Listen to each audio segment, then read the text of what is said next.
এটা কার দ্বারাই পাঠিয়েছে? এটা জিবরাইল আলাইহিস সালামের দ্বারাই মুহাম্মদ সাল্লাল্লাহু আলাইহি ওয়াসাল্লামের কাছে পাঠিয়েছেন।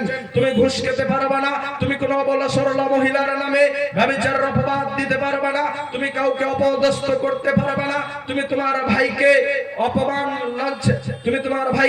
অপমান অপদস্থ করতে পারবে না। এক কথায় যতগুলা বিধিবিধান রয়েছে, যতগুলা আদেশাজ্ঞা রয়েছে, যতগুলা নিষেধাজ্ঞা রয়েছে, সবগুলাই আল্লাহ সুবহানাহু ওয়া তাআলা জিবরাইল আলাইহিস সালামের মাধ্যমে মুহাম্মদ সাল্লাল্লাহু আলাইহি ওয়াসাল্লামের কাছে পাঠিয়েছেন। কিন্তু সালাত এতই গুরুত্বপূর্ণ,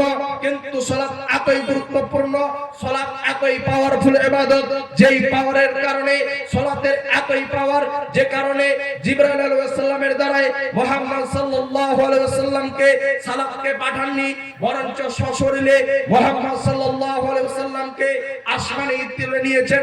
কিসের পাওয়ারে? সালাতের এতই পাওয়ার যে কারণে মুহাম্মদ সাল্লাল্লাহু আলাইহি ওয়াসাল্লামকে দিয়েছেন সালাত। আর কোথায়?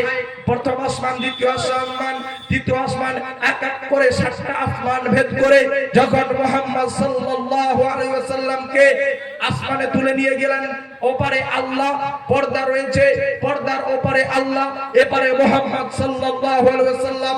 মুহাম্মদ সাল্লাল্লাহু আলাইহি ওয়াসাল্লামকে আল্লাহ সুবহানাহু ওয়া তাআলা দিচ্ছে, এই যাও তোমার উম্মতের জন্য নিয়ে যাও সালাত। অথচ আল্লাহ সুবহানাহু ওয়া তাআলা যতগুলা বিধিবিধান, যতগুলা নিষেধাজ্ঞা রয়েছে